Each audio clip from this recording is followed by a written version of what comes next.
Tonight we are very excited to welcome back Susan Shapiro, a New School professor of creative writing, New York Times best-selling author of 11 books, including the guide The Byline Bible, get published in 5 weeks, which we have some copies of over there, and Barbie, 60 Years of Inspiration, which we also have 1 copy of over there. Very highly in demand, a very beautiful book. If you want to check it out, feel free. She's a Strand Events alum and has hosted several years of blockbuster writing nights here in the Rare Book Room, and I could not be more excited to have her back along with several of her former students who have taken her lessons and turned them into published books. Before she introduces the panel, please join me in welcoming Susan Shapiro to the Strand.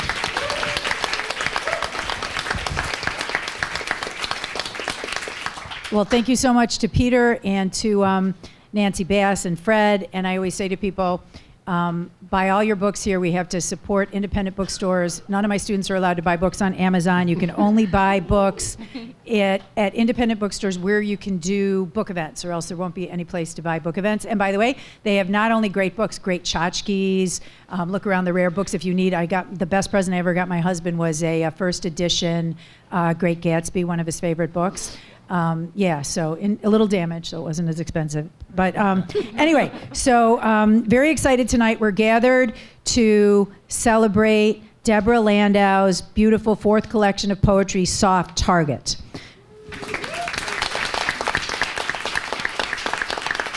So I thought before I introduce everybody, I thought, why don't we start with Deborah reading one of the poems from Soft Target, and then we'll end with her reading another poem, because I love her collection, and that way we have literary poetry to start and end. So Deborah.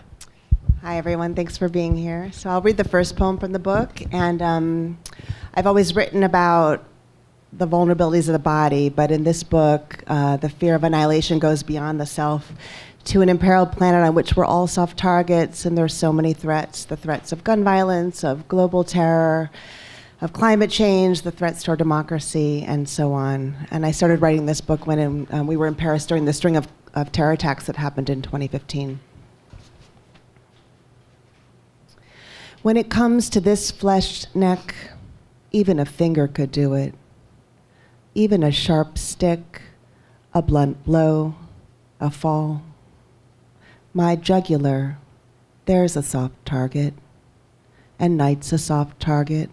All of us within it. Osama shot dead in his pajamas, and everyone on the Brooklyn-bound F as a man removes a bomb from his bag, a square of chocolate he detonates in his mouth.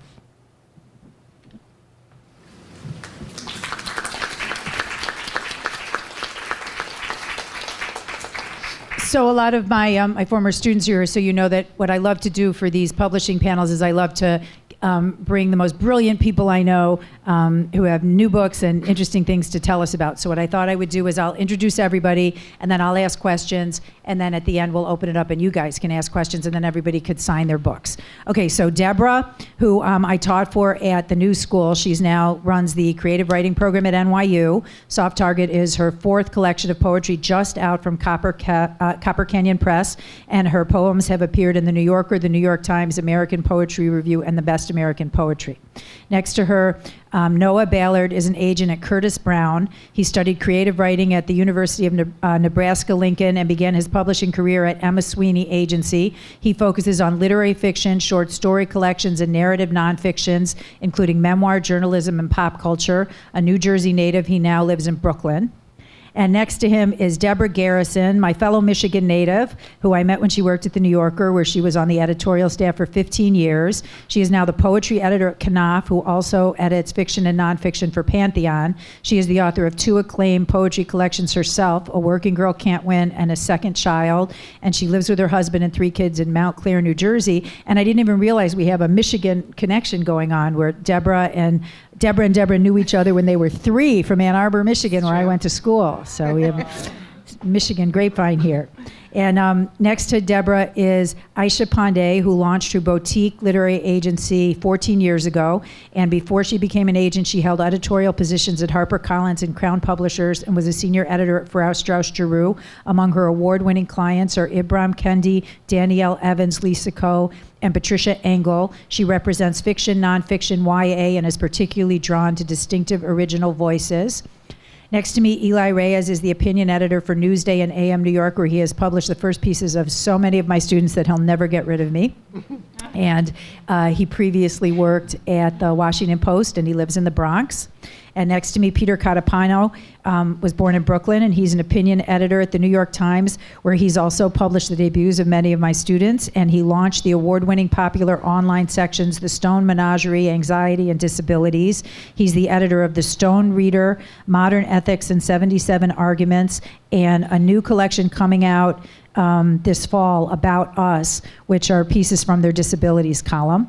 And next to him is my former student, Dream Jordan, who was also born in Brooklyn. She studied creative writing at NYU. She is an award-winning YA author of the novels Hot Girl and Bad Boy. Her current novel, Love Me or Miss Me, is new from St. Martin's Press. It chronicles the story of 14-year-old Kate as she navigates the foster care system.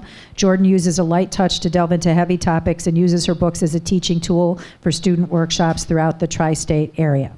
Okay, so one of the things I love to do with my students in my classes is I love to be very inspiring, but also completely tell the truth.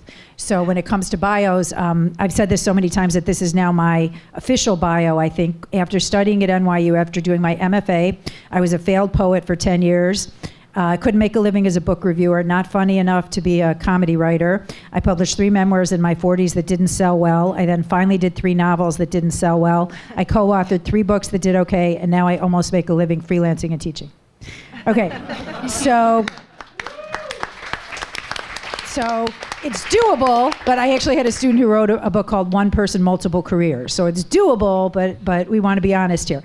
Okay, so Deborah, when it comes to, we heard your beautiful byline and your bio, but you actually recently told my class that you didn't really even start writing poetry for a long time. So could you tell us a little bit about your background? And I'm trying to remember, you were an English major.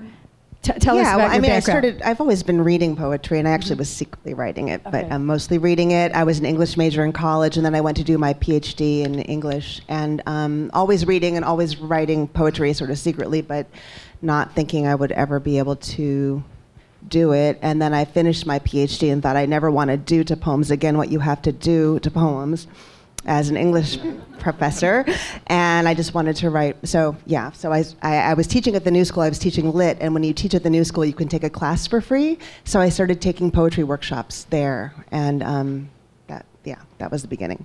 Great, I love that story. And also, if you don't mind, you told me that so you started publishing poems in small literary journals, and did you tell me that your book came about because you entered a contest?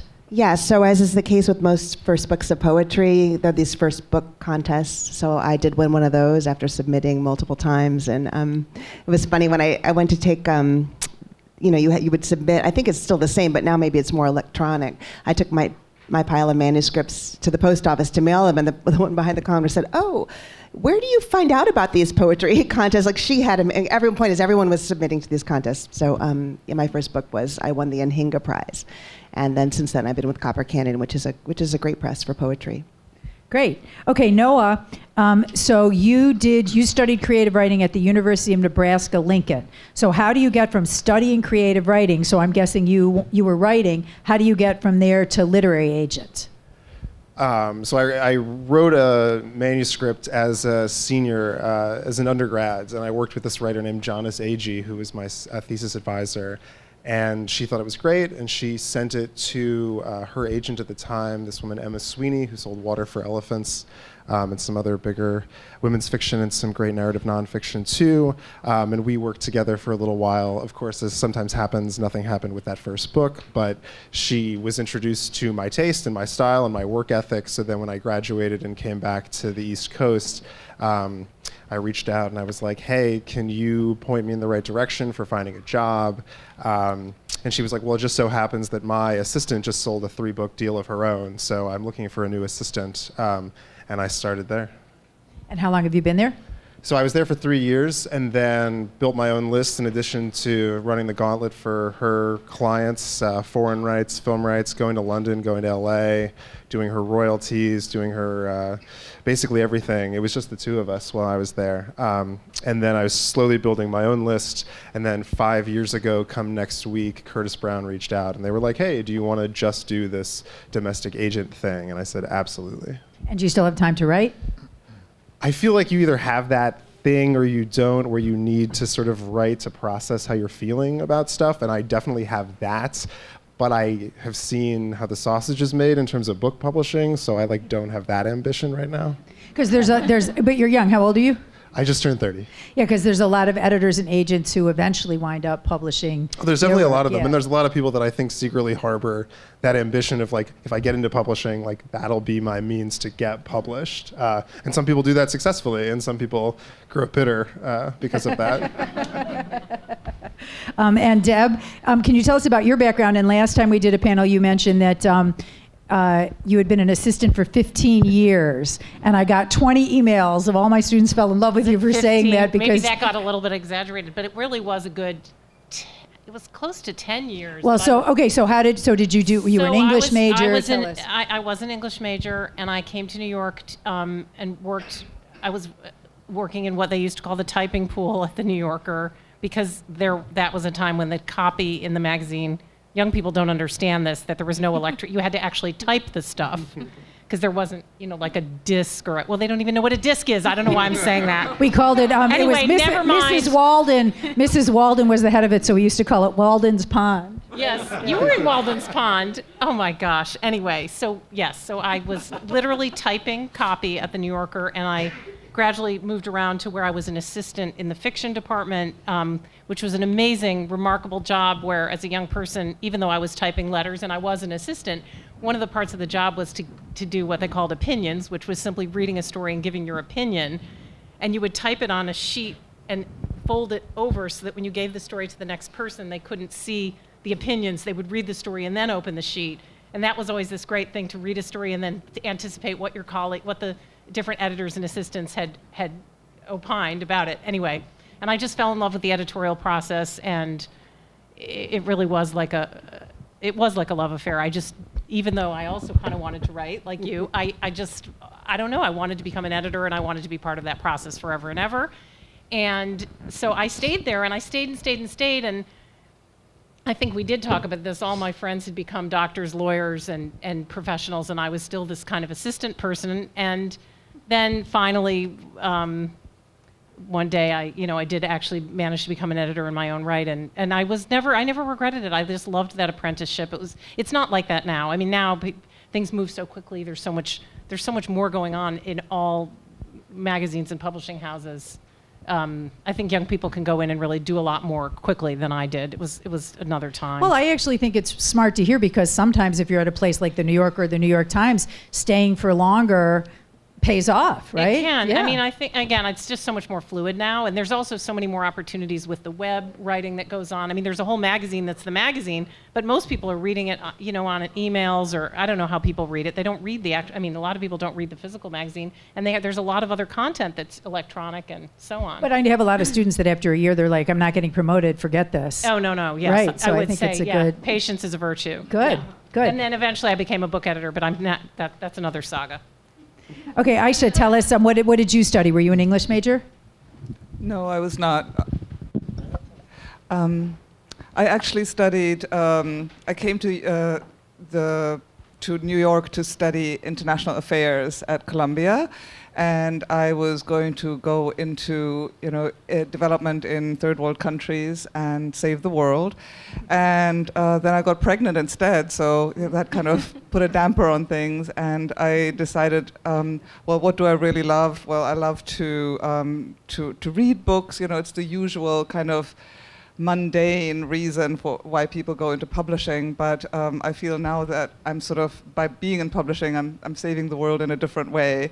So I had a rather circuitous career path before I got into trade publishing. I worked at Reader's Digest for a number of years, both in the magazine and then in the book division, and then I made the leap into trade publishing and worked at Crown and HarperCollins and then Forrest Strauss. Great. And Eli, I remember you mentioned to my class before that that your immigrant parents wanted a lawyer or a doctor, and that was and I just totally over-identified with that. So tell us a little bit about that. It is true. I was not born in Michigan. English is not my first language, and I do not live in Brooklyn. So I was born in a rural area. We had a pig farm. My grandfather did. Where? In the eastern coast of Puerto Rico. My mom is from there. My dad is Spaniard. And we came to the States when I was 10. And very early on, you know, it's sort of like pressure to be a doctor, a lawyer. We'll settle for an architect, but, you know. And I did pre-med for 2 years until math got in the way, as many journalists will tell you. And I had a conversation with my mom. We've told this story many times. Kitchen table, and I said, hey, this is not going to work out. And she knew that I really was not doing it because I wanted to do it because I really wanted to do journalism. What I wanted to do was radio. And she was fine with it, and I did that, and did my bachelor's in broadcast journalism. And my first job, I was almost not going to take it because I had a full run at Baylor, which I know, guy from New York at Baylor, but to do a master's in international journalism, which I turned down to take my first job with Newsday, and that was more than 25 years ago. So I took the first job, worked there for a year, went to Connecticut, came back to New York on a job offer, and then every job after that, literally every 18 to 24 months, was a job offer. So I've really never had it. This is the longest I've ever had a job. It's 5 years. And I went to Washington where I was for 4 years. I did politics and public policy and government, which meant you get no sleep if that's what you do at the Post. Terrific place. I love the place. And Newsday called for an offer to join the editorial board and join the masthead. So I took that job. And I've been there now 5 years. And your parents are proud. I like to think so. I'm not starving. That's the emotional arc we need there. Great. And Peter, you've actually told my students about being a copy boy, and they don't really know what that is. So could you tell us? So you went to Cornell. Were you an English major? No, I was a history major. Okay, tell us about your background. I was sort of an unprepared, well, to go back to the beginning, I was born in Brooklyn and grew up in Brooklyn and Staten Island, and my first job in the business was actually as a paper boy for the Daily News. I used to deliver newspapers in my neighborhood in Staten Island. I learned how to fold, put the sections together, do the toss from the bike, the whole thing. My grandfather and dad were also in the business. My grandfather was a driver. He was in the drivers union, worked for all the New York papers, and eventually worked for the Amsterdam News. My dad did that work for a little while and then became a New York City fireman. And but when I was 12 or 13 and I was a paper boy, I wrote a poem for my 7th grade class about being a paper boy, and in rhyming couplets. I got a B-. I brought it home to my mom who thinks I'm God's gift to pretty much everything, got so angry she sent it to the Daily News. She submitted it for me to the Daily News, and they accepted it. And so I was published in the Daily News at 13, but with a poem. So that sort of sums up my sort of, you know, the mixture of things that I bring to this job. I went to school and studied history, but then I fell in love with fiction and poetry. I was very adamant that I was not going to work in an office after college because I had just discovered the world and I wanted to go see it. So I spent a lot of time traveling. I had one-year job at St. Martin's Press, at your publisher. I was a publicity assistant for 1 year. And I also had the bad luck of being placed behind a poet who completely converted me to poetry. And we both quit at the same time and drove cross country. And sort of that was it. There's a lot of in-between stuff, but I ended up being a copy boy at the Times, like Sue said. This was in the late 80s. And they would just hire part-time generally unqualified people to do the menial work in the newsroom. So I did it. I was sort of not thinking I would end up working there. But I did learn about how the paper worked, stuck around for a few years, left to teach for 5 years. Actually was going to go to graduate school for social work.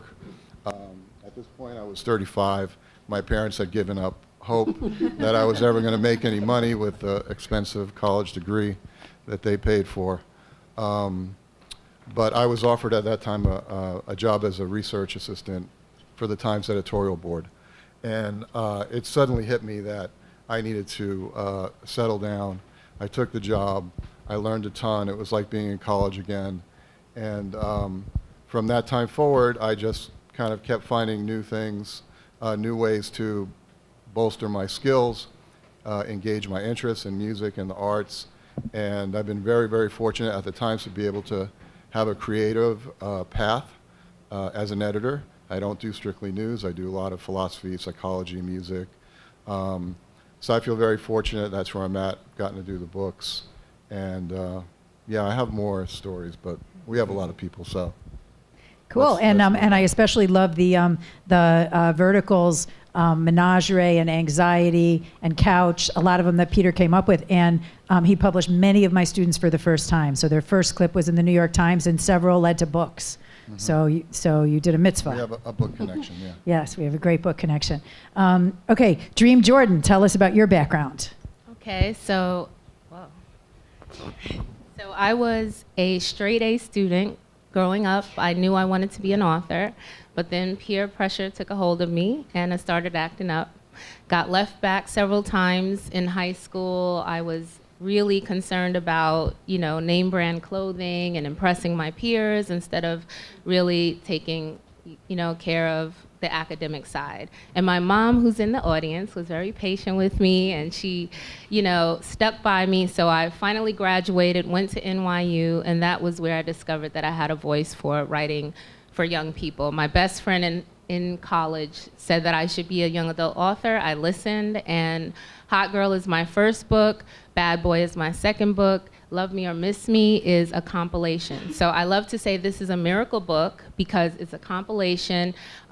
St. Martin's Press believed in my work and wants to reprint it. So all of you, take a postcard afterwards and understand that your path doesn't have to be a straightforward run. Sometimes you will be swayed. I was trying to be philosophical. Sometimes you will be taken off the path. You will be discouraged, but you have to seek outside confirmation. In some cases, like this book, I tested my audience with an 8th grade class before it was published, and the reaction was so wonderful that, in spite of all of the rejections I received from editors, I knew I had something. So I just want to encourage you all to keep going, and when it doesn't become fun anymore, know when to let it go. But the message is to keep going until you can't go anymore. Great. Okay, so now I would like to get really specific about, because I have so many students that publish different genres, so I'd like to get really specific because maybe we could help people figure this out. So Deborah, not only do you teach poetry and you write poetry, you run the creative writing program at NYU, which is poetry, fiction, and I was so happy that you guys added creative nonfiction. But so basically, if you want to, I get a lot of students who want to write poetry, and I have an MFA in poetry, and they're just like, here's my book, where can I get an agent? And so I usually explain that's not how it works with, and I'm actually glad that Noah does short story collections. So usually with poetry and short stories, you don't just write a book and get an agent. You have to start sending work out. I think it's still, you send 1 poem at a time out or 3 poems at a time out, and the same with short stories. So could you talk about that process a little bit? I mean, now, interestingly, you can do it online and submittable, but actually I found like the Sun still takes hard copies where people send hard copies. So, for example, if are there maybe like 20 or 30 literary magazines that it's worth trying your poems at? And is there any place that you could recommend? Like Poets and Writers kind of lists a lot of them. Like how would someone, if they write poems, how would they get started? Well, it's good if you're reading poems, right? And then you start to read literary magazines and find where you might imagine your work could fit in. a resource I love that I always recommend to my students is the Poetry Society of America. On their website, they have a resources page, and they have all the magazines that publish poems and links to the website, all the presses that publish books of poetry and links to the website. And then I don't know if they have poetry contests, but Poets and Writers does. So that's just one place to start. Great. And if you don't mind getting really specific, I published a lot of poetry early on from literary magazines that would pay in copies, and the literary magazine would come out 2 years later. And actually, I remember, I think I sold a poem to Cosmopolitan magazine, who paid me $150, which at the time I just couldn't even believe that they paid the most. I know New Yorker actually pays well for poetry, but does that, when you're sending out your poems, do you think about that at all? Poetry and money are not connected in any way. That's not why you do it. Just forget all that. But I don't know, Poetry magazine pays well, but you're not doing it to get paid if you're doing poetry. So. On the other hand, when you do, we'll ask Deb Garrison more about that, but you do get paid to, a lot of times, to do a poetry collection, or you get a small advance and then you get royalties, right? Yeah.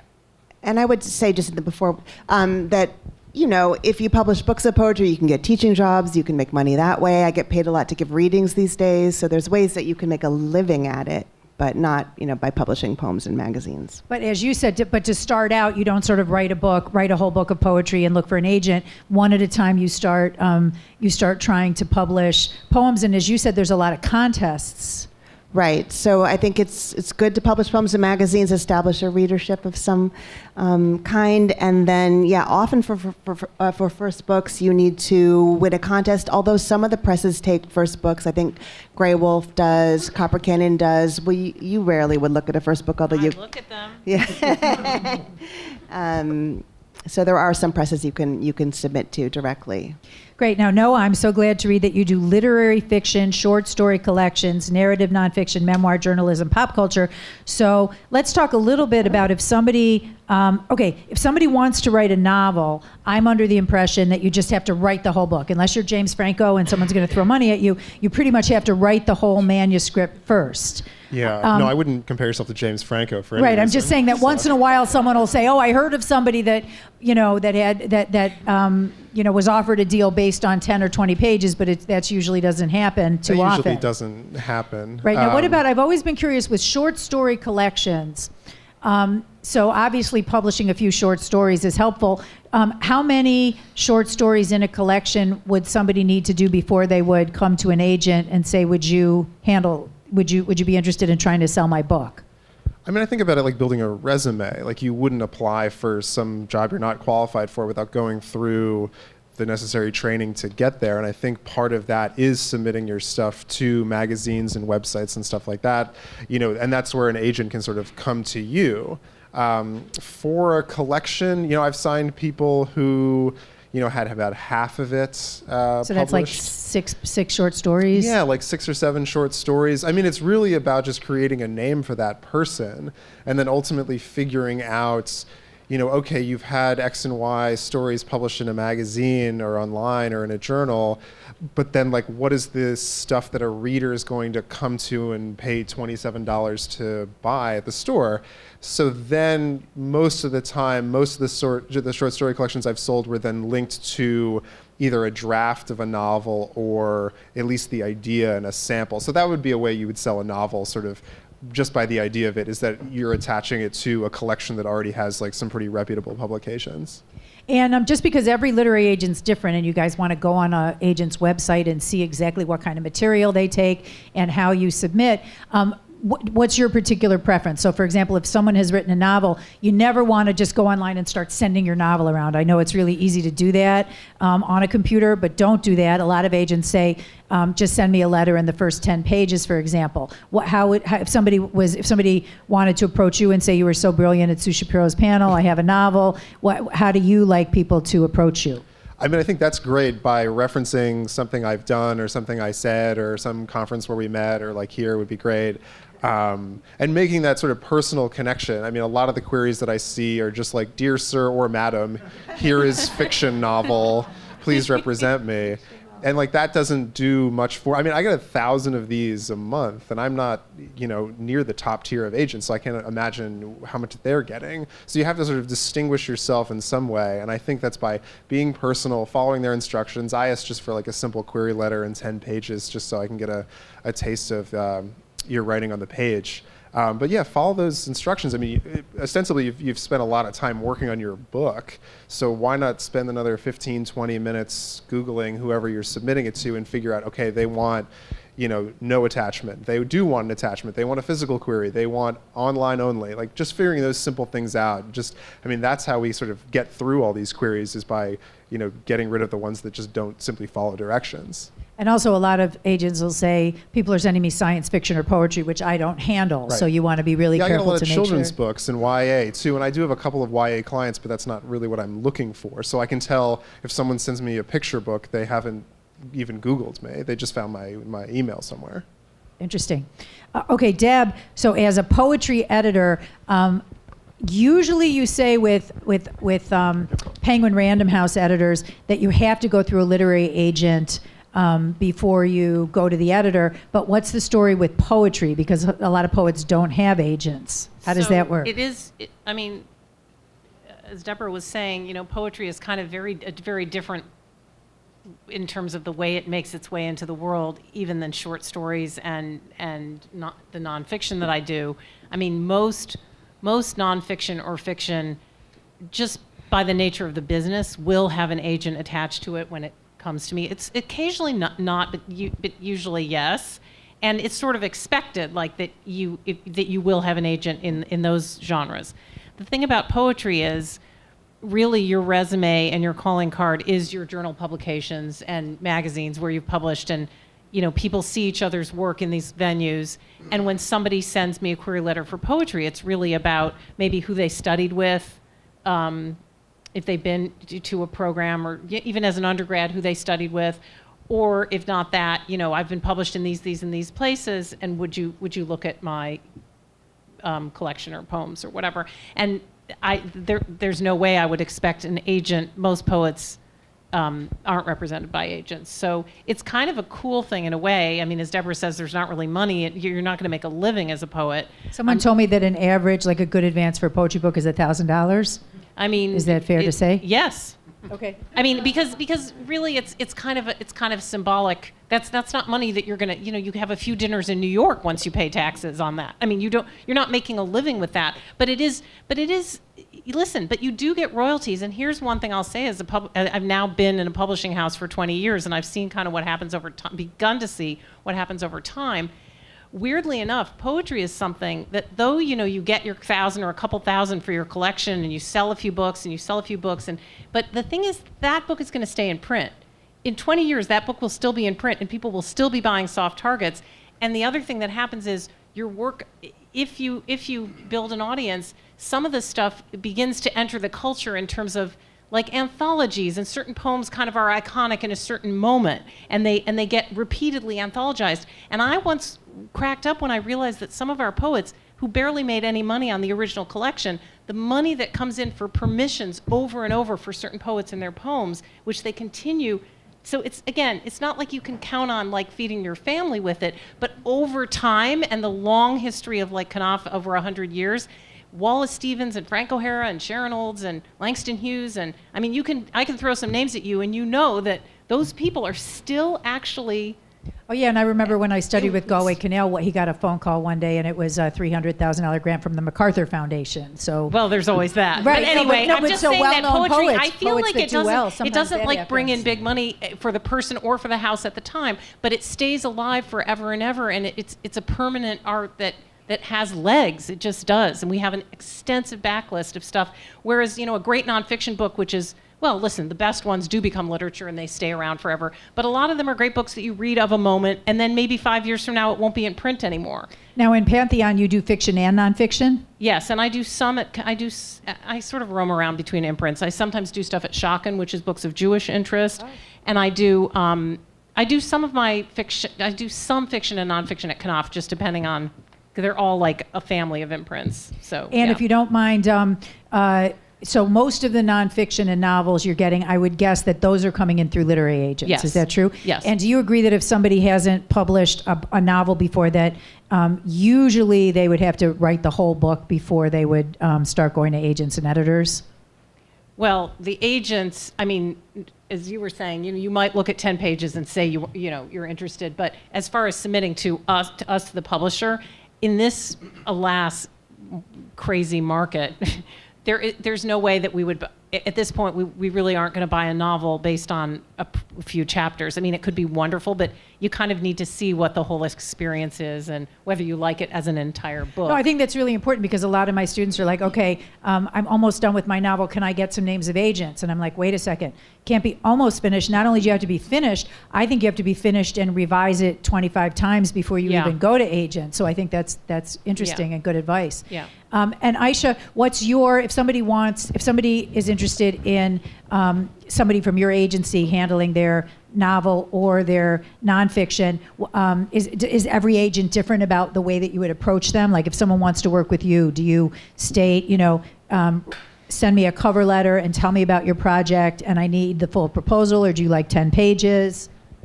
Well, in our case, we actually ended up making a form on our website because there's specific information that is really, really helpful to us, and it's not necessarily intuitive. And so we ask you to fill out certain, information on the website, and then we actually only ask for the first 5 pages. The first 5 pages is not enough for us to see whether you can, carry through a narrative progression or develop a character or something like that. But it certainly can tell us enough to see whether the writing will resonate with us. And that's, really, really essential.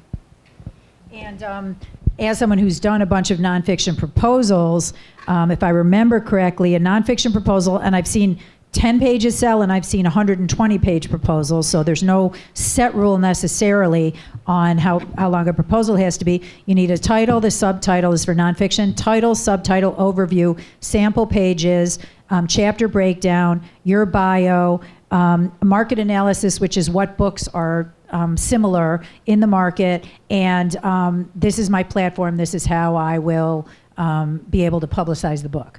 So does that sound like the kind of proposal you need? Absolutely. And what's the average length of a proposal, or does it just vary based on the author and their platform? Well, again, I think that varies from agent to agent, and I know some agents like to keep theirs really short and brief. I err on the side of too long because I want the editor to have an immersive experience, to feel what it would be like to actually read the book, and also to really truly get a sense of the level of research, the competence with the material, and how the progression, so the transitions from one chapter to the next. So I like to, mine tend to run between 50 and 80 pages. And I always say, and I actually write about it in the Byline Bible, that 3 pages can change your life. And I've had quite a few students who've published a piece, for example, in New York Times Modern Love or the New Yorker, Page Turner, or Tin House, and literary agents contact them. My impression is if a literary agent contacts you, that's a little bit different than you going out to agents. So like if you saw a piece that you liked and you contacted someone and said, are you working on a book, would you be more willing to look at rough pages, for example, or meet with them? Well, for example, I was referred to somebody who had an article in BuzzFeed, and it went viral. It got something like 750 views, in the first 24 hours. And I ended up being one of the agents whom she considered, working with. And obviously, I wasn't going to go and say, well, go off and write the proposal now, and then come back to me in 2 months when you're done. It was pretty much based on this particular article, which was, 4 or 5 pages long, that I made the decision to represent her right then. Right, and so what's really exciting is if you have a book idea, I think the smartest way you could launch it, and by the way, poetry, fiction, self-help, nonfiction, literary novel, commercial novel, the best way I think to launch a book is to publish a short whether it's an essay or an excerpt or an op-ed or a poem, because sometimes you can get really lucky and literary agents will, and editors sometimes will find it. On the other hand, just because you publish one piece doesn't mean you send it to the agent and say, okay, now here's my book, before you've done the work. I think it's an interesting dichotomy. And speaking of publishing short pieces, I'm so excited that Eli could do the panel, because he's taken a lot of my students' first pieces for Newsday and AM New York. So if you don't mind, could you tell us a little bit? I mean, they're under the heading of op-ed on one hand, opinion pieces. On the other hand, there's been some really beautiful first-person essays.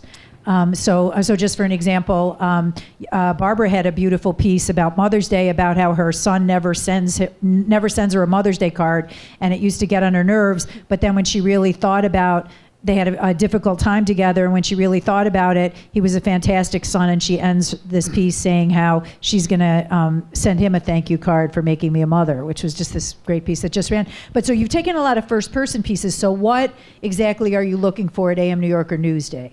Well, we have two publications. Excuse me. One is very public policy driven, politics, economics, culture. AM New York is a quicker hit. So I look more for personality and more for voice and something that I haven't seen before. Last year I got the piece from Liz Montgomery. That was beautiful. And it was a little tricky because she had sent the piece, and what you should know is that she was undergoing cancer treatment. And trying to date. So it was like, how do you date while you're having cancer treatment? Right. But before that, it was a daughter being grateful to her mom's care and love and a Mother's Day. I wasn't really feeling that, but I was really interested in a person who was dating who is undergoing cancer treatment. I've never read that before. I don't know what it's like to do that. And she took the advice and she rewrote it, and we published it, and she got a book proposal based on that one piece. So sometimes, I always think with op-eds that they're timely and they're opinionated, but sometimes if you have a short personal piece and you send it to the editor, not only will they take it, but I love what you said, which is you sometimes will give direction. So somebody will send something, you'll say, I don't really like that, do this. And that has worked out, right? Yeah, I mean, it works most of the time. It doesn't always work. You know, some folks will tell you, no, I don't want to change it. Well, then we can publish it. It's not for us. But more often than not, people are open. I think writers as a group, if you will, are more open-minded about taking advice, or at least thinking about advice. It's been my experience. And it seems as if the pieces you do for AM New York are short. They seem to be like 300 to 500 words. But the Newsday pieces, and I've done a few for you, they seem to 700, 800, 900 words at times.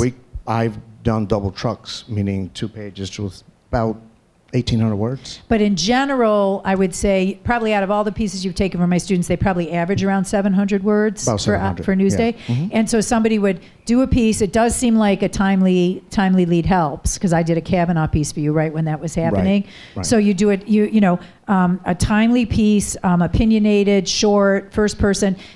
They send it into you, and usually I say you attach it and you paste it below with a very, very short note saying, you were brilliant at Sue Shapiro's panel. I love Newsday and AM New York. That's going to work. Right, but so then you paste it, you attach it below, send it to you. Now, I know personally that you are really busy, so you're not the type that answers email right away. So how long, if somebody doesn't hear from you in 2 weeks, is it cool for them to follow up? I actually try to do it within a week. Okay. I mean, I look at the subject, and I know if it's really timely, it goes in a different pile, right? Just to be polite. But it's okay to follow up. It's okay to follow up. I think for me, 3 days, if it's not a timely piece. Okay. I get, thousands a month. And I cannot read them all, obviously.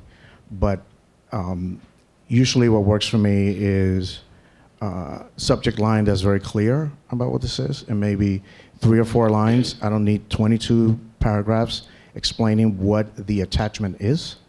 Right? So short, precise, and the subject line is very important to me. Good. Great. And Peter, it seems as if there's 3 or 4 different sections that are under the heading of New York Times opinion. So there's the Sunday review pieces, there's the hard paper, the op-ed page, and then there's the online essays that you do, and then there's like Stone, for example, which or some of your other disability, which has a specific theme. So, and you've taken so many of my students' pieces. Could you give a hint of what, you know, maybe if someone hasn't been published that much, what would be their best bet? So would it be writing a brilliant 800-word piece on a timely topic? Well, I mean, I think, so what Sue's describing is this kind of weird ecosystem of sections within the section that we have, and part of what I've done at the paper is create these, you know, you would call them verticals, but they're too weird to be called verticals. Like a vertical is politics or science, but we've done things, you know, on migraines, on alcohol, insomnia. I worked a lot with war veterans coming home. So these are kind of like eclectic. I mean, I sort of always work in the way that you would if you were putting together a book. Like, I'm a book person. I ended up at a newspaper, like I was the poet who was delivering newspapers.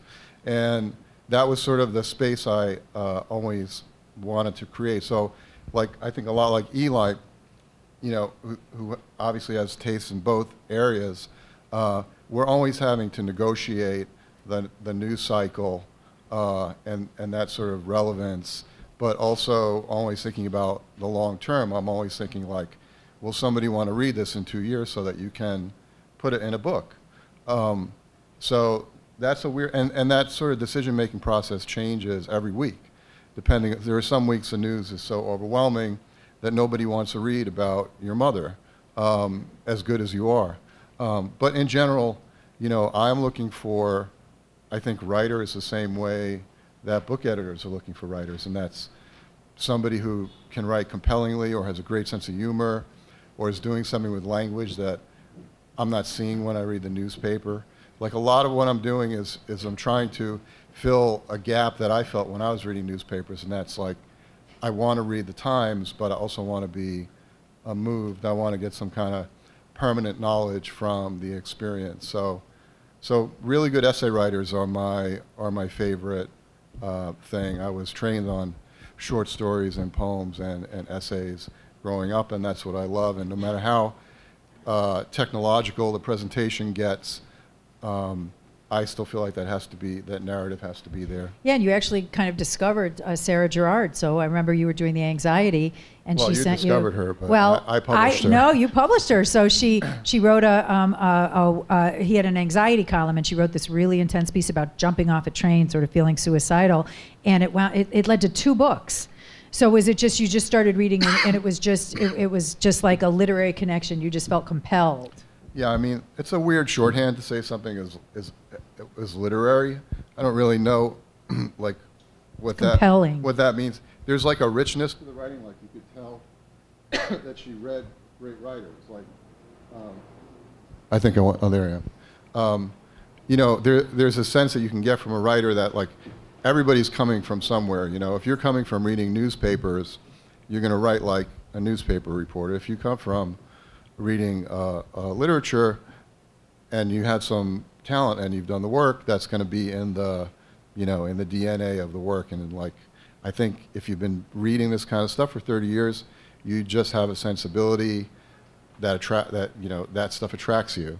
And I can't say exactly what it was, but the language is really rich. She had control over it, and you know, all my favorite writers to work with, have that ability. Fantastic. Okay, Dream Jordan, if you don't mind, tell us a little bit about your first novel, Hot Girl, and YA and kids books are really hot. Like, I have students that I'm like, congratulations, fuck you. They get like 10 book deals for $50,000 each, and I'm like, oh my God, how are you doing this? So it's really, it's such a hot genre. And if I remember correctly, for Hot Girl, you wrote the whole book yourself, and it was YA, so young adult is aimed at, what is it, 13, 14, 15-year-olds? Some say 11 to 16, others say 12 to 18, so it really So you matters. so basically with a novel, and especially with kids books, you aim it specifically for the audience, and then as you said, you talk to kids the right age. So you wrote the whole book, and then you just looked for literary agents after you had a whole book finished? Yes, well, what I did was I tested the first 2 chapters with an 8th grade class. The teacher was so impressed with the reaction of these reluctant readers that she passed it on to the entire 8th grade class. So after that, I was empowered. I started submitting, and I wrote the whole book, I should say. I wrote the whole book, and then I started submitting, and then the rejections came in. And so the agents weren't really feeling my character. They felt she was too smart to be a girl from the hood. And I am a girl from the hood and very proud, and that is my purpose for writing. I want to empower young people who are from underserved communities. And so when I finally did get my agent, he started submitting. It was rejected 22 times. And then Dan Lazar, right? Yeah. Yeah. And then finally, St. Martin's Press accepted the book. And so, like I said, this is proof here that even if you get rejected, I like to say it's a redirection, not a rejection. I don't know who came up with rejection, because we're not being rejected, we're being redirected. And if you don't mind, I get a lot of times my students, so the first assignment I give my classes, I call it the Instant Gratification Takes Too Long School of Writing, where the goal is to publish a great piece by the end of the class, and the most successful assignment has been write about your most humiliating secret. So many of my students have published those pieces, but then they say to me, okay, I'm telling the truth, I'm writing this really revealing thing, I don't want to put my name on it. So interestingly, Dream Jordan is a pseudonym. So could you tell us a little bit about why you decided to use Dream Jordan? And I know you use it for your books and also your social media. Yes, author life separate from personal life. So I had wrote an article for Essence, and someone found me from Googling, and that scared me. Like, how do you find me at my job? And so ever since then, I said, there's gonna be a clear separation. And I also advise you guys to use a pen name if you want to write in a different genre and you want to just kind of be known for certain things. So that's why I use a pen name. Did you say that the person was sort of stalking you? Well, they found me at the job where I was working, and I'm like, how did you do that? Like, that was my first experience ever having someone actually write a letter to me from prison, and that was enough to say, it's a wrap, you're not gonna know my real name. So. Okay, yeah, and it's interesting because and we can ask the editors and agents, but quite a few people use pseudonyms. And although you usually can't at a newspaper, Hearst magazines and Condé Nast have bought pieces by my students. They do either by anonymous or they've let them use pseudonyms. So I thought that was really interesting. Okay, so the next question that I'd love to ask everybody is, let's talk about mistakes. Deborah, both in terms of your own career and also in terms of you're a poetry teacher. So what kind of mistakes are you seeing in the writing or even in the the fantasy of, okay, I finished my collection in 3 weeks, now I'm going to send it to agents kind of attitude. So is there any, what kind of mistakes are people making when they're working on poems? On poems? Yeah, with the poetry world, since that's your... I made a mistake with this book, which is that I sent out all the poems I had, 6 months before it came out, and people wanted them, and I gave them all away. And so I had poems like in the New Yorker and Poetry and American Poetry Review, but that was all last September. So by the time this book came out, I didn't have any poems left to publish. So I would say save some. But that's the mistake I see students making is rushing to publish and thinking somehow that publishing is this great goal in itself. And I would always say that the writing should be an end in itself, and that you want to take your time so that by the time it gets out into the world, it's something that's really ready to be there and that you're going to feel good about. Great. And Noah, as you said, you get millions of submissions. So aside from people who aren't even writing their letters directly to you, are you seeing, novels that are just not ready to be sent, or half-baked ideas or proposals that aren't finished? What kind of mistakes are people making that we should watch out for? Yeah, I think 90% of the reason that I will pass on something is that it clearly hasn't been revised, or it hasn't been workshopped, or someone will say in the first line of it, I just finished the first draft, here it is, you know, and it's, I mean, you have to sort of exhaust all the resources at your disposal before it's time to reach out to an agent who will then tell you that even more work needs to be done on this, and then you send it to an editor who will tell you even more work needs to be done on this, but knowing that you have the wherewithal to, you know, exhaust everything at your disposal is just a key to being, you know, a collaborator and a professional in this space, and knowing that and seeing that in your bio too, whether it's the fact that you've gotten your MFA or you've, you know, joined a writing group or that you've gone to a conference or whatever it happens to be. I think establishing that quickly is important when I'm, you know, quickly scanning for these query letters. Great. And Deb, when people are sending you, for example, first with the poetry that you're getting directly, are you getting people that are sending you their work too soon? They don't have enough. They don't have enough of a platform, or they haven't published enough. Well, actually, with poets, I find that mostly people who are sending poetry to Knopf really kind of are poets who are serious poets who are who.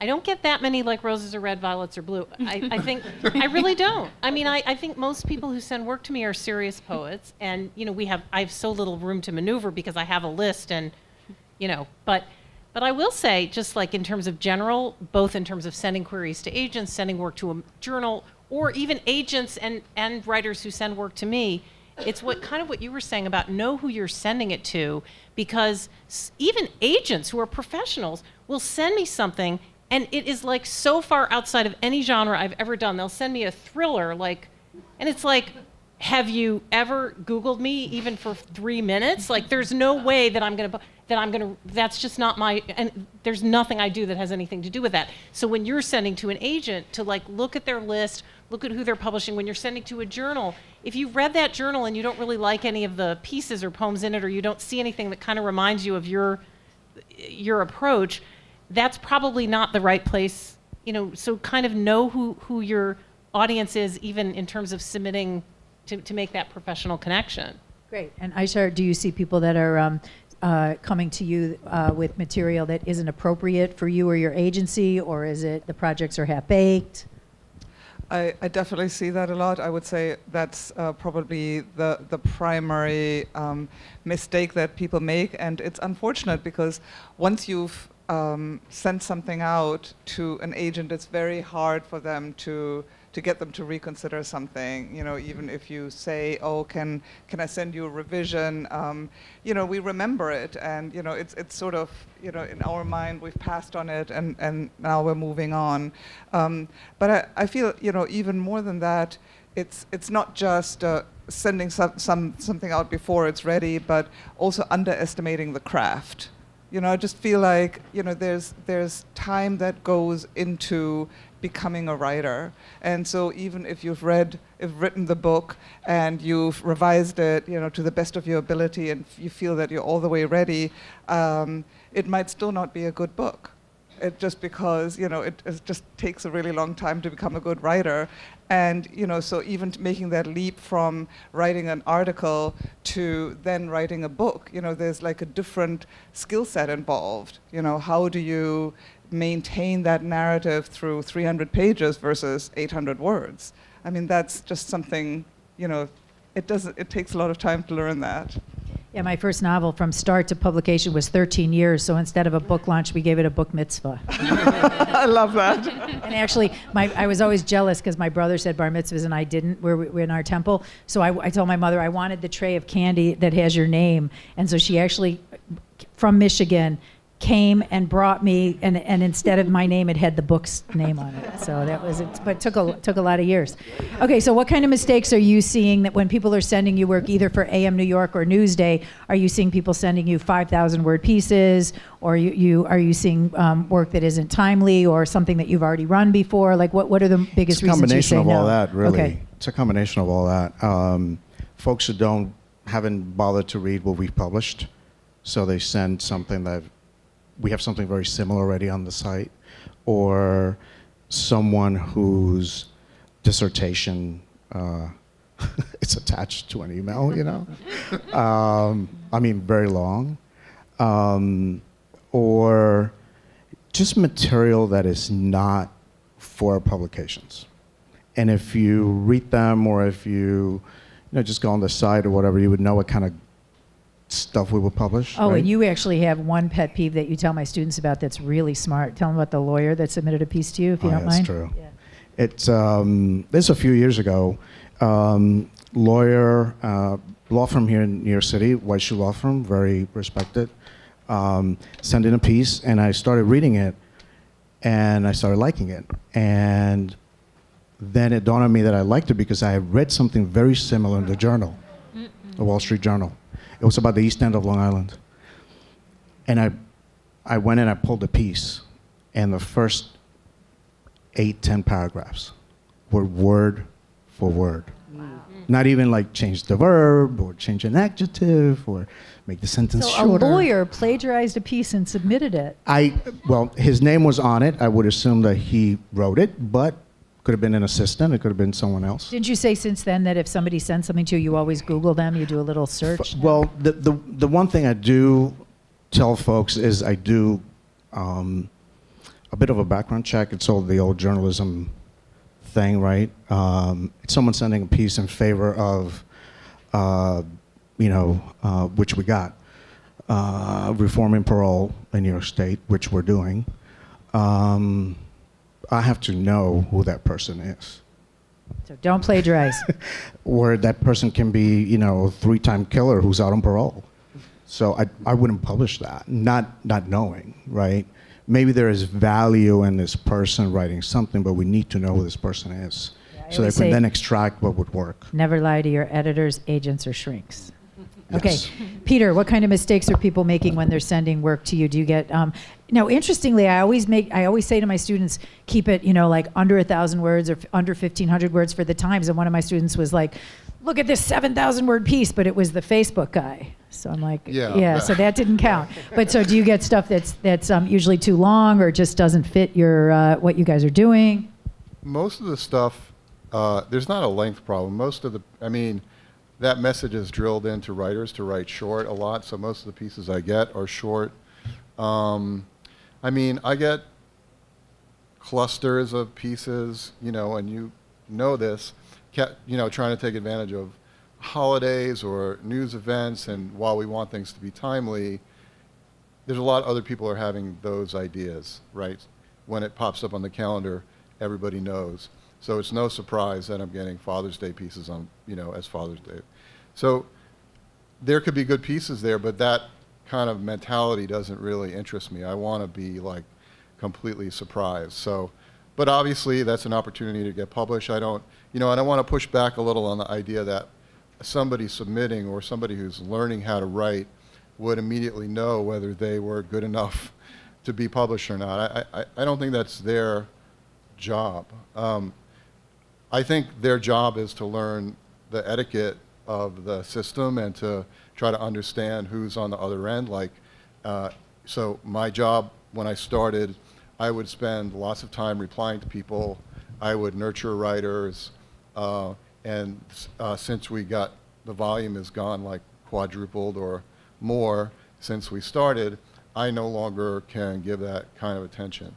So, there's a kind of a breakdown in the system from our end that's happening now that we have to try to navigate too, that we have some responsibility here. So if if I'm going to sit here and say like this piece is not good, I'm not going to also blame the writer for being not as good as I want them to be. Like, that's a process. We all say that takes a long time. Well, a lot of editors say like I have to fall in love with the piece, so it's not. It could be a perfectly great piece. It's just that the editor doesn't fall in love with it. Right? That's the other thing is like the redirection. I like that. I'm going to use that. We redirect really good pieces a lot because the competition for space, even online, where it seems like it's a huge ocean and we can put anything we want into it, is limited. We have a certain number of people. Our production rate is like super high now, and trying to maintain the quality is a challenge every day. So so you might have written a good piece and we can't use, I get good pieces every day that I can't use. And luckily, actually, there's about 10 different places where one could publish an essay in the New York Times. So quite often, if it doesn't work for your section, I've had students that have been in Rites of Passage and Modern Love and the Times Magazine has a letter of recommendation, and the Metro section. So it's, so there are a lot of different places people can look at. But there is an important aspect to that is don't send a piece to another editor in the same section. Right, you have to know the different sections. So yeah, it's Good okay, point. you can send it to the magazine or to Metro or to Styles if we can't use it. But then again, like you can't completely blame the writer because it's impossible to keep track of who's doing what sometimes. And sometimes accidentally another editor will get a piece that I read and then we have to work it out. You do waste a little time, but that's part of the process. If you know they're in the same section, then you should not do it. Great. And Delia, in terms of mistakes, if I remember correctly, when we met, you hadn't finished NYU, and then did you later go back to school? Because I remember I read your material to give you credit. So I went to NYU as an adult instead of the traditional way because I was busy acting up as a teen. So yeah, I went to, and what was the question? I was a little. So you didn't do 4 years and then get out, right out of high school. You didn't do 4 years of college. You took time off and then you went back to school? Right. I did 8 years part-time. So traditionally, if I was working full-time, so it would have taken me 4 years, but I worked and then wrote my book at night and then went to school at night as well. So I'm also here to encourage you guys, if you think there's not enough time, that is not true. Even if it's an hour a day, you can get your books done. Or whatever you're writing, so. Good. And I'll say really briefly that in terms of mistakes, that my mistake was I always sent out material too early, especially books. And I'll tell one secret that really has helped me, which is at one point I had tried for 7 years to sell a book, and I was just getting rejected. And my students were getting book deals, and I wasn't. So I was like freaking out and complaining to my shrink that I feel like the wedding planner who can't get married. And I was especially jealous because two very close friends just had big book deals, one fiction and one nonfiction. So I was ranting to my shrink about it. So he said, well, why don't you take them out to lunch or dinner and ask them advice? So I took my friend Larry out to lunch, and he had just gotten a big nonfiction deal from a proposal. And I told him I'd been trying with this book for 7 years. I'd had no luck. Could you give me advice? And he said, okay, here's my secret weapon. Don't tell anyone. But after I finished my proposal, I paid this woman, Sally, who used to be an editor at Doubleday, a couple $1,000s to ghost edit my book, and she did it, and then I sold it. So here's Sally's number, but don't tell anyone else. So I said, okay, see how well that worked out. But anyway, I'm not using his last name. But so then I took Yona, my friend who got this big novel deal, out to dinner, and I told her the story, that I've been working on this book for so long, couldn't get published. She says, okay, just between us, there's this great ghost editor named Sally, who I use. So they gave me the information. I called Sally, but it turns out my book was maybe like 230 pages, and it turned out it would cost like $2,500 to ghost edit, which I thought was ridiculous. So I was complaining to my shrink, I can't afford that. The whole idea of doing this is to make money. And he said, are you an idiot? Like, two people that you're close to gave you the same number of this person. Sometimes you have to spend money to make money. Go teach more, get another job so that you could pay for it.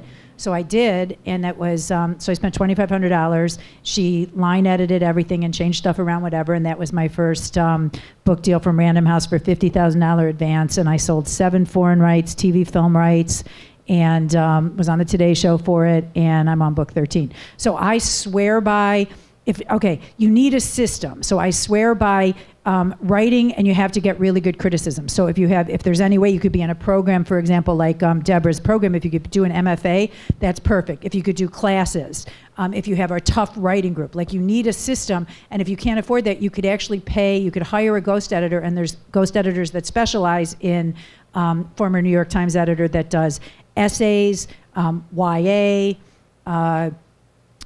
literary fiction, nonfiction. So one of the mistakes I made was I didn't know that, and I didn't ask good advice from people that were doing it early enough. And I'm very excited that it finally happened, but I had been writing full-time since I've been 20, and I didn't publish a first book until a real book until I was 43. And I think part of it was I didn't understand how much work it takes to do a book. Okay, I have 2 more quick questions, and then we'll open it up. So one of my questions, which actually fits into mine, is what advice do you give to a group of people? Raise your hand if you have a book in you at some point. Yeah, so most of my students, most of the people that come to these events, they're working on book projects. And Deborah, obviously taking classes, you've had amazing success with a lot of your students. So if somebody's working on a book project, do you think an MFA program or even a summer class is a great way to go? I think you want to read as much as you can, write as much as you can, and find people to read your work. So a great thing about doing an MFA is you do get mentors, right? So the doors of our faculty are open to our students while they're in residence, and lots and lots and lots of books are coming out of the program right now because of that. But that's not for everybody, and you can certainly take like continuing ed classes at the New School, the 92nd Street Y. People offer private workshops in their homes, or you can just connect with like-minded readers and writers in your community and meet up for coffee once a week or once a month and share work. That can be sustaining too. Great. Noah, what advice do you give to people that are working on book projects? I think going out and buying books, like go through that thought exercise of like, what does it take me to spend $27 on a new hardcover book? And think about that, and then, you know, buy the book, read it, appreciate it, look at the flap copy, look at the acknowledgments, like really sort of savor the experience of it, and think about, okay, what are the pieces that I have already, and what are these boxes that I still have to check off? Great. Deborah? I have a couple favorites, but I guess for tonight I'll go with Be Yourself, because, you know, there's so many writers and so many readers, and sometimes it feels as though, well, you know, how am I going to enter that vast sea of voices? And I really think it can take time, but when you start out in a way, you know, you're kind of like an apprentice, or you're imitating writers who you love, and at some point you do kind of have to ask yourself, is this totally me? Is it totally my own voice? Is it a story only I can tell the way? I mean, every story's been told, of course, but there's a way that you would tell it that would only be your way. And no matter what happens, you know, you can't sort of look out there and say, oh, well, this is a best-selling book, like Eat, Pray, Love. I'm going to write an Eat, Pray, Love, you know, book or something. You know, it just doesn't work. At the end of the day, everybody here is looking for something that's unique and that's original, and it's all about being yourself. Good. Aisha? Yeah, I think that's really, really great advice. And the other part is that when you're ready to start taking the next step toward publication, inform yourself, you know, like what you're doing right now, but, you know, you don't want to be this sort of, I don't know, victim almost, you know, that's just kind of being buffeted by the various forces within the publishing industry. I think you really need to know, like, what kind of an agent you would like, you know, and so make a list of questions that you might ask an agent, and try and figure out what's the kind of relationship that you want, because there's many different sorts of agents, and also inform yourself about the house in which your work would really belong, so that when you're ready to start approaching, you know who you are and what you're looking for. Good. Eli? The one I use the most is like, you have to write what you know. You have to write what you know, because when you don't, and you don't feel comfortable with the subject matter, the language will show that. And actually, most of the pieces that you bought, even the op-eds, have been first-person stories. Like, you took a piece of mine that was, it's so funny, my students always say, you know, I say you need a platform, and they get worried that they don't have a PhD, and my favorite platform for pieces is, I was a former pothead, and so I did a whole bunch of op-eds about having quit marijuana. Yeah, so the piece, not the pot, the piece. So, but writing, right. But so writing about what you know, or writing about your experience, that's great advice. Yeah. Peter. The one I usually trot out at this point of the night is try to remember the moment or the time where you decided you wanted to do this, and what was the type of thing that motivated you to do that. I feel like there are a lot of pressures to conform to standards, whether it's length or a type of piece or timeliness. I always argue with Sue about timeliness. Really not interested in timeliness, although the New York Times is. And you know, try to keep that in mind as you go forward. I think it's probably similar to what Deb was saying, to know yourself, but also to push yourself to do things you think you don't like. For instance, when I started editing, I had to edit a full news report, and I was not interested in 80% of the stuff I was editing, but for 5 years I did it, and I learned how to edit. And the same goes for writing. I did small assignments that I thought were kind of not that interesting, but it turned out I learned a tremendous amount about the process from doing those things. And little clips pile up. Don't think don't only shoot for the Times or Knopf or the New Yorker. I mean, do your local paper thing, write advertisements for your coffee shop. I mean, there's so many ways that you can write. I think it was John Ashbery used to write, or somebody used to write instruction manuals. Deb will probably know this, but there was a poet who was famous for writing manuals. It might have been Ashbery. Something very. He has a poem called Instruction Manual. Oh, so it was him. Yeah, it's based on that.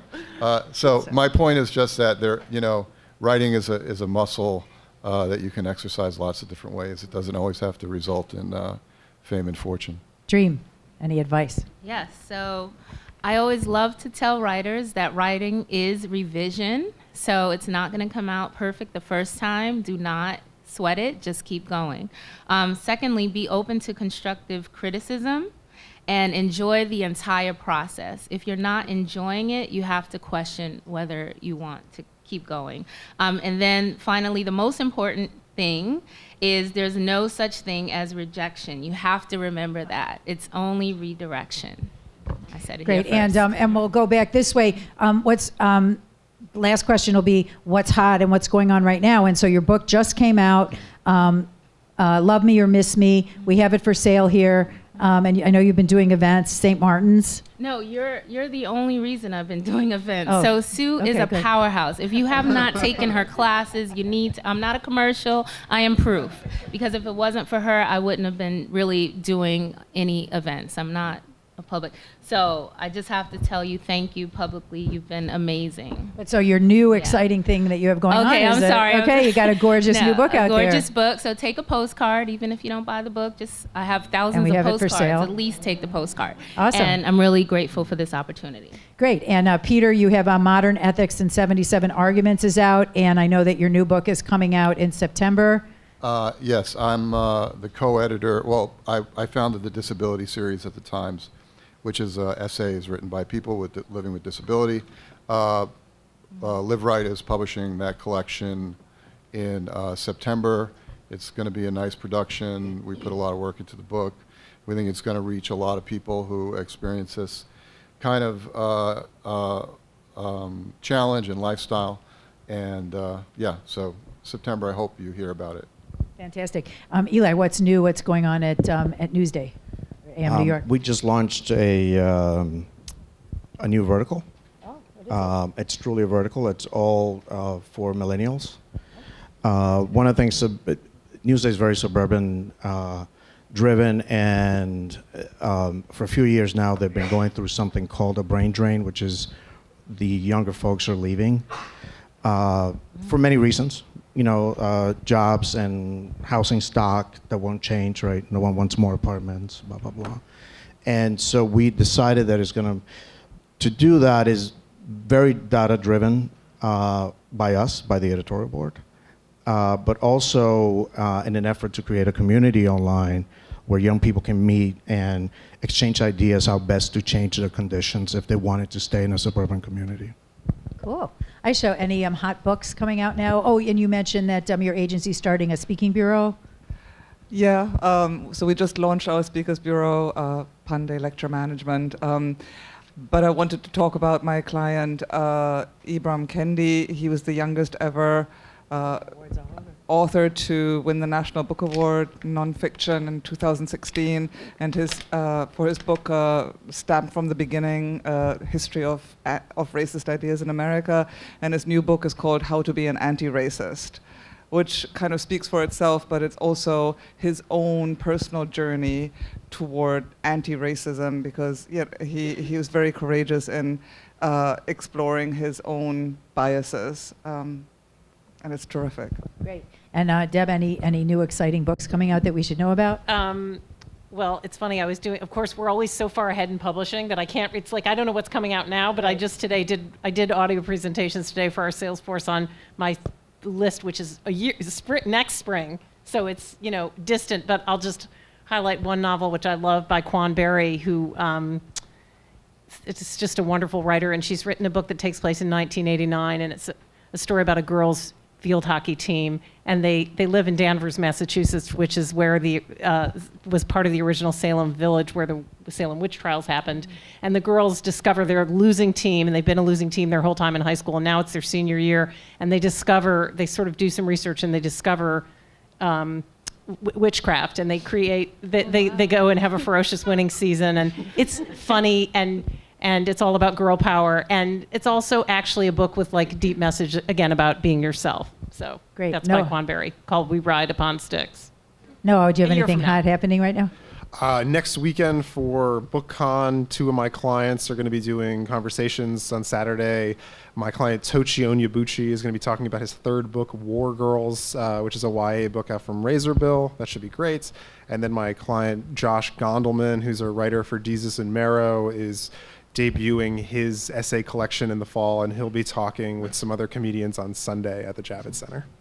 Cool. And for me, my Barbie book just came out, Barbie, 60 Years of Inspiration, about how Barbie's really a feminist. And also I have a bunch of new classes for the summer. I'm giving out flyers. And we are going to take questions, but Deborah, I'd like you to read a little bit more from your book, Soft Target. So this is Deborah Landau's new book, just came out from Copper Canyon Press, Soft Target. So Sue asked me to read this sequence from the book that I never read and I've never read before. It's the most personal part of the book. My grandmother got her family out of Nazi Germany in 1938. Just her mother and siblings. Everyone else in the family was killed. And I never wrote about it, but then when Charlottesville happened, a pressure was coming at me, and so I pressed back with poems. And the book is in lyric sequence, so they're little lyric fragments strung together, and I'll read, they're 5 or 6 short ones. I don't know what's so neo about neo-Nazis. They seem a lot like the old Nazis to me, shouting, "Jews will not replace us," in Charlottesville. In Frankfurt, marching by my grandmother's house, shouting pretty much the same. Ought we to get going now? Galloping seems a good idea. Frankfurt, 1938. Oma was a soft target, got her soft the fuck out of there, smuggled out her egg purse to become us, and so it ended, and so it didn't end. If she'd been distracted, if she'd lived blindly, if she'd been dazed or dullard or out of luck, kissed her dog goodbye, snuck candy in her pockets, coins in her shoes, ran past the door of her school, her doctor's office, her favorite park, the house where the boy she secretly loved lived, was made to wade into the night like a swimmer, thought she could not swim. Those Nazis, they knew what to do with the soft. We were just powder puffs, living ones, falling, dandelion fluff. There went my family, there went yours. Epic of soft prolonged in a long fall, an adagio of soft. Meanwhile waltzing, meanwhile chocolate bread, a lullaby for their cherished kinder, a good night story, a good night kiss. She dreamed a train underwater, a door in the sea, an end.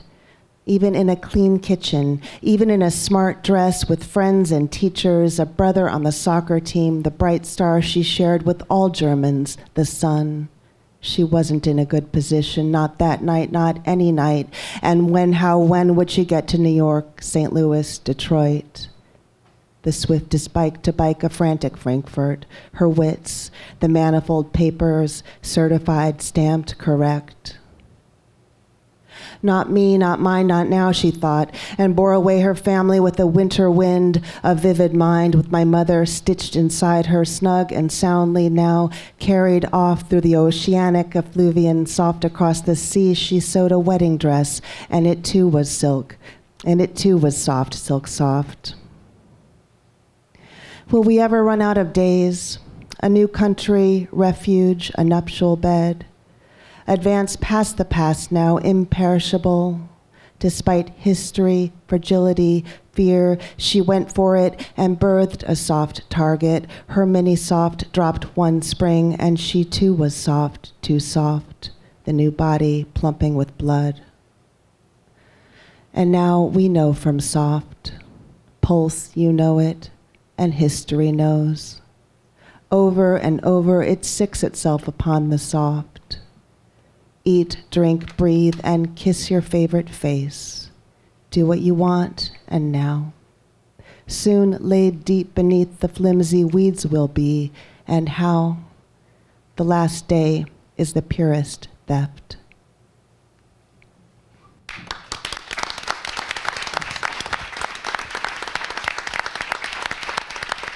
That was Deborah Landau from her gorgeous, brave new collection, Soft Targets. Now we have time for questions. So you can ask a question to one person or everyone. Scott. But don't pitch your book directly. Just email me if you want the emails of people.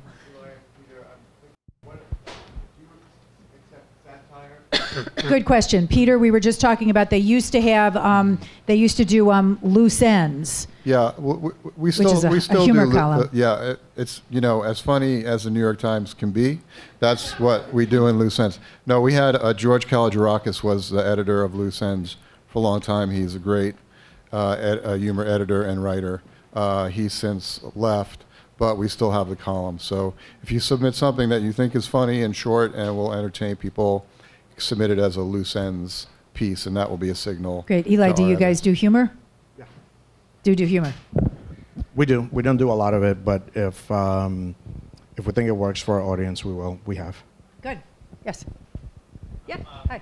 Yeah, Sue always mentioned about timeliness. I'm curious to understand your input on timeliness versus timeless.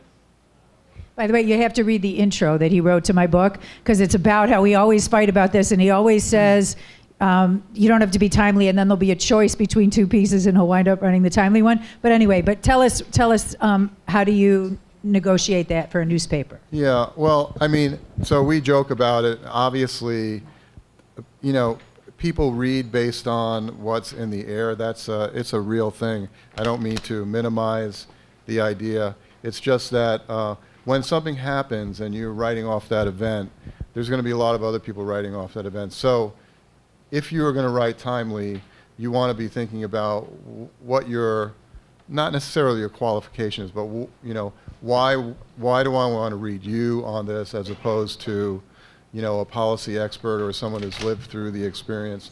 A lot of the things we publish that are timely and personal have to do with people who have lived through an experience that's resonating now in a news event, right?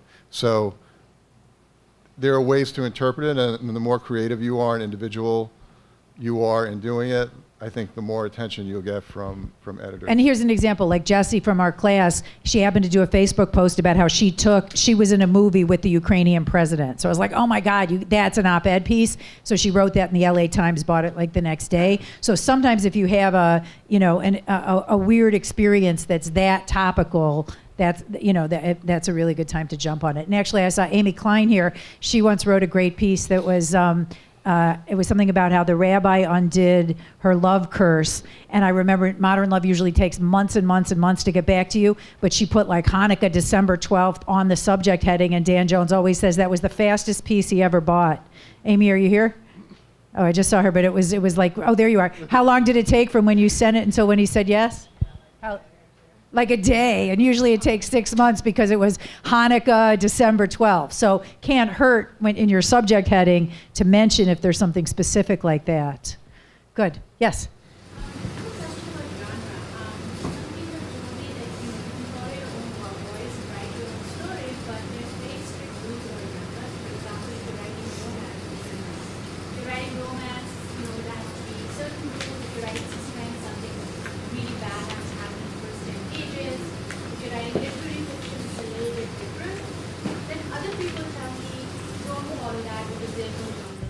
By the way, and we'll ask the editors and agents here, the best thing you could do is figure out who you want to listen to in terms of advice. And the person you want to listen to, I think, whether it's either an editor, an agent, or an author whose work you admire when you want to work in that genre. So make sure that you're getting advice from someone that you want to emulate, because that actually screwed me up at one point. I was doing a writing group with very brilliant people who were poets, and they were sort of pushing me in a dark, more serious vein, and it turned out that my memoir was just like a funny sex book, and I wanted Random House to buy it. And when I went with an editor who did those kind of books for Doubleday, she gave me different advice. So I feel like you have to be really careful who you're listening to, and a really, editors or agents who sell the kind of book you're doing, or an author who you admire. What would you say, Deb, in terms of... well, I really don't do stuff that you would call genre. So literary fiction is really wide open, and it's, surprise me and give me something I've literally never read before, and I hope it's like no other book I've ever read. I mean, one pet peeve I have in the industry is comps. Everything's like it's like this book and it's like that book, or it's like if this book met that book. I don't want to read it. I've read those books. I want to read a book that I've never read, and I don't want to comp it to anything. I mean, I'm alone in this, but anyway. But I do think with genre, as you say, you just, don't ask your best friend. Ask somebody who is an expert in that area. Good. Owen, you had a question?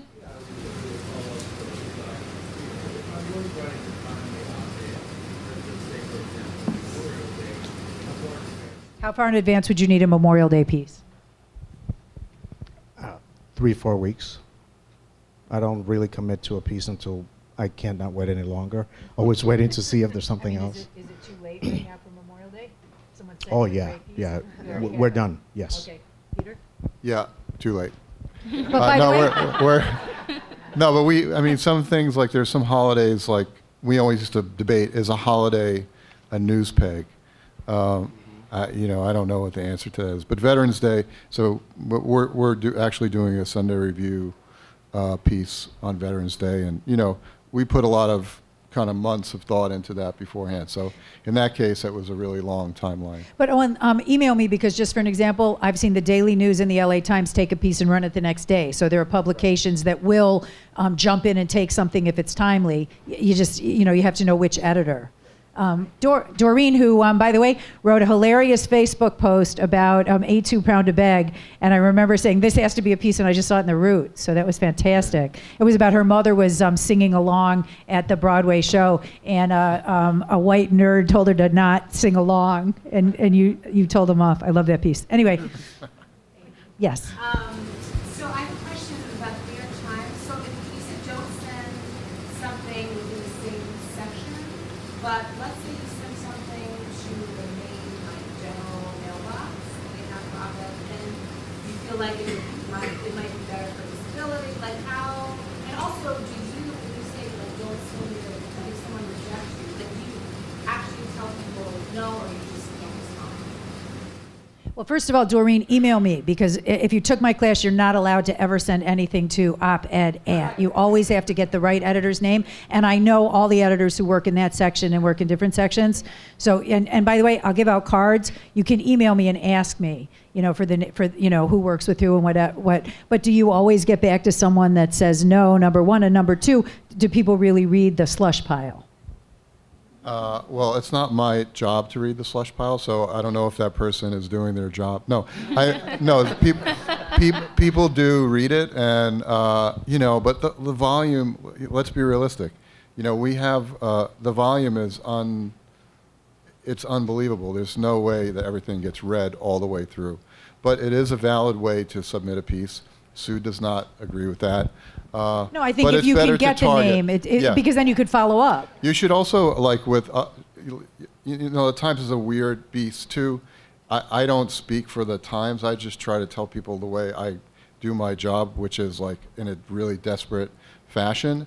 But if you do, if you do the math, and like we have a series on disability or anxiety, we're immediately going to be taking more pieces on that topic. So if you just submit it as a regular op-ed, it may not find a place. But if you have an editor looking for these types of pieces, the bar is lower because we need more of them and we need to span. So, but that's like a math thing you need to do just with the Times. I don't think it applies to publications that are smaller. But by the way, a lot of here's a trick. A lot of editors call for pitches. So they'll be just for example, Roxanne Gay has a new publication called Gay, where she's paying $1 a word, and there's 3 special issues, and she tweeted about it. So so there are ways that you could find out what editors are looking for. Ellie, did you have a question? For the agents, like you mentioned, no much tonight is Josh Ballard Right. I wonder, how much does the platform matter from your point? How much does, for nonfiction? Yeah. How much does platform matter? And by the way, Ellie has fantastic clips from the Washington Post and the New York Times and Tablet. So you actually, that's a good platform, and you write about being an Orthodox Jew. So I think you actually have a platform already, but that's a really good question for the agents before somebody comes to you. How much of a platform do you need to be able to write a book, get an agent to handle a book on a subject? I mean, platform doesn't necessarily mean like having a gazillion Twitter followers or social media or anything. It just means you have the authenticity and the wherewithal to write about that thing you're writing about. As Sue said, like, just if it's your own experience and that leads you to write a memoir about this thing that you learned, that you lived through it is enough to carry you through in terms of platform. But like with Josh, he's an up-and-coming comedian, and he has 100 and some thousand Twitter followers, and he's going to be on Corden tonight, and he has that sort of backing. So when I was making that argument to editors about why this book should be in the space, we could point to not only the brand of humor that he'd already become famous for performing, but the fact that people were going to come to the book because he had this sort of literary backing behind him through his contacts and whatnot. Good. Aisha? How much platform do people need if they're doing a nonfiction book when they come to Well, you? I think it depends on the type of nonfiction. I mean, if it's prescriptive or has a sort of advice component, then I think the editor is really going to want to figure out, do you have an audience for that?